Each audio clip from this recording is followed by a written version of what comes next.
આજે 12મી જૂન 2014 નો દિવસ ગુજરાત અને દેશ માટે ઐતિહાસિક દિવસ બન્યો છે. પાછલા 8 વર્ષથી જેની આપણે રાહ જોતા હતા,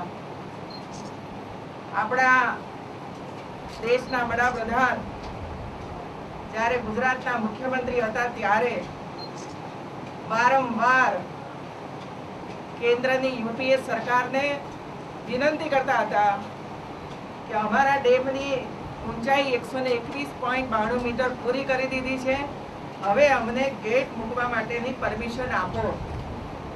આ માંગણી કરતા કરતા 8 વર્ષનો સમય વીતી ગયો અને પોલિટિકલ કારણો વસાત આપણને ગેટ મૂકવાની પરમિશન ન મળી. આવી અનેક બાબતોમાં 6-8 વર્ષથી ગુજરાત અન્યાય સહન કરતું આવ્યું હતું. નરેન્દ્રભાઈના દિલમાં આદિવાસીને પીવાનું પાણી મળે, ગરીબને પીવાનું પાણી મળે, ખેતીવાડીનું પૂરતું પાણી પ્રાપ્ત થાય અને ગુજરાતનો નાગરિક સુખી અને સંપન્ન બને, એના માટેનો આ પ્રયાસ હતો. એક સમય પણ પહેલા એવો હતો કે આપણને 5 મીટરની ઊંચાઈ પાછી નહોતા આપતા છેલ્લે, ત્યારે પણ 56 કલાકના ઉપવાસ નરેન્દ્રભાઈ મોદીએ જ્યારે મુખ્યમંત્રી હતા ત્યારે કરવા પડ્યા હતા.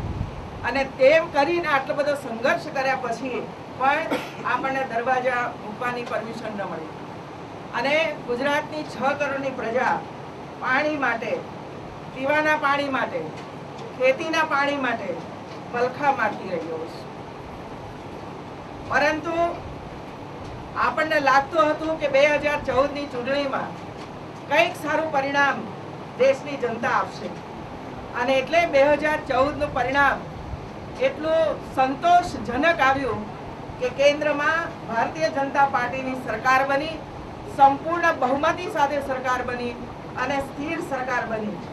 અને આટલા ટૂંકા ગાળામાં માત્ર 16 દિવસની અંદર નરેન્દ્રભાઈ મોદીએ, દેશના વડાપ્રધાને આપણને આજે બપોરે 12 વાગે એનસીએની મીટિંગ કરી અને આપણને દરવાજા મૂકવા માટેની પરમિશન આપી દીધી. હવે જે પાણી અહીં ભરાય છે એમાં 4 ગણો પાણીનો વધારો થશે. અને એટલે છેક ઉત્તર ગુજરાતની ધરતી સુધી, સૌરાષ્ટ્રની ધરતી સુધી અને છેક કચ્છ સુધી આ નર્મદાના પાણી પહોંચશે, નર્મદા મૈયા પહોંચશે અને સૌને પીવાનું પાણી એના થકી પ્રાપ્ત થવાનું છે.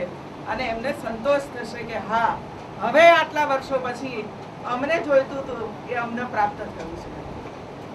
લગભગ 6.5 લાખ હેક્ટર જમીનમાં પણ પાણી જશે અને એટલો વધારો ખેતીમાં વધારો થશે. અને એટલા માટે જે કોઈ નાના મોટા આપણા ખેડૂતો છે એ ખેડૂતોને પણ નર્મદાના પાણી મળતાની સાથે જ ખેતીમાં વૃદ્ધિ થશે, ઉત્પાદન વધશે, આપણા પશુઓને શુદ્ધ પીવાનું પાણી મળશે અને એને કારણે દૂધનું વધુ ઉત્પાદન થશે અને એને કારણે ગુજરાતની પ્રજા સુખી અને સંપન્ન બનશે. આ આખો પ્રોજેક્ટ એ માત્ર ગુજરાતનો પ્રોજેક્ટ નથી, પરંતુ આ એક રાષ્ટ્રીય પ્રોજેક્ટ છે. અને રાષ્ટ્રીય પ્રોજેક્ટ હોવાને કારણે એકલા ગુજરાતને આનો ફાયદો નથી થવાનો, પરંતુ મહારાષ્ટ્ર, મધ્યપ્રદેશ અને રાજસ્થાનને પણ વીજળી અને પાણી એમને પણ આની અંદરથી પ્રાપ્ત થવાનું છે. એટલે ગુજરાતને તો 24 કલાક વીજળી પ્રાપ્ત થઈ ગઈ છે, પરંતુ હજુ ઘણા બધા રાજ્યો છે કે જેમને 24 કલાક વીજળી નથી પ્રાપ્ત થતી, એમને પણ 24 કલાક વીજળી પ્રાપ્ત થશે જ. નરેન્દ્રભાઈએ સૌને કહ્યું છે, વચન આપ્યું છે કે હું 24 કલાક વીજળી જનતાને આપીશ. આ કામ થવાને કારણે વીજ ઉત્પાદન પણ વધશે અને વીજ ઉત્પાદન વધવાને કારણે બીજા રાજ્યોને પણ વીજળી પૂરતા પ્રમાણમાં પ્રાપ્ત થશે, તો એમના ઘરો પણ અજવા થશે અને આપણા બાળકો પણ કોમ્પ્યુટર ચલાવતા થશે શાળાઓની અંદર, જેથી કરીને એમનું શિક્ષણ પણ પ્રાપ્ત થશે. એટલું પાણી કેટલી જગાએ અસર કરતું હોય છે. ખેતીનું ઉત્પાદન વધે, પશુઓ વધારે દૂધ આપતા થાય, શાળાઓની અંદર કોમ્પ્યુટર અને વગેરે ચાલે. એ ઉપરાંત પૂરતી વીજળી મળવાને કારણે આપણા કારખાનાઓ ચાલે અને કારખાનાઓ ચાલે એટલે રોજગારી પણ પ્રાપ્ત થાય છે. એટલે એક કામ આટલું સરસ થવાને કારણે ગુજરાતના અનેક ગણો ફાયદો થવાનો છે. આજે આ દિવસે આપણે બધા જ આપણા વડાપ્રધાન નરેન્દ્રભાઈ મોદીને ખૂબ ખૂબ અભિનંદન આપ્યો. કમિટમેન્ટ હતું કે ગુજરાતને અન્યાય નહીં થવા દઉં જોઈએ, અને આજે એમણે નર્મદાના ગેટ મૂકવાની પરમિશન આપીને એ સાબિત કરી બતાવ્યું છે કે હું ગુજરાતને અન્યાય કદી પણ નહીં થવા દઉં, દેશના કોઈ પણ રાજ્યને પણ અન્યાય નહીં થવા દઉં. એ એમણે કમિટમેન્ટ આજે પૂર્ણ કર્યું છે. થોડાક સમયની અંદર ઘણા બધા પ્રશ્નો આપણા ઉકેલાવાના છે અને એનો લાભ આપણને સૌને પ્રાપ્ત થવાનો છે. આજે આ બધા ઉપસ્થિત રહ્યા. એકાએક આપણે કાર્યક્રમ નક્કી કર્યો, કારણ કે હવે લાંબો સમય ખેંચવાની જરૂર નથી અને 2.5-3 વર્ષની અંદર આ દરવાજા મુકાઈ જશે ત્યારે કેટલું પાણી આપણને પ્રાપ્ત થશે એનો અંદાજ તમે બધા લગાવી શકો છો. હું અધિકારીઓને પણ અભિનંદન આપું છું કે એમણે આ કામ ઝડપથી પૂરું કર્યું, પરંતુ 6-8 મહિના સુધી આપણને પરમિશન ન મળવાને કારણે કરોડો રૂપિયાનું નુકસાન પ્રજાને થયું છે. હવે એ નુકસાન ન થાય એની ચિંતા ગુજરાત સરકારે અને કેન્દ્રની સરકારે કરવાની છે. આપ સૌને દિવસનું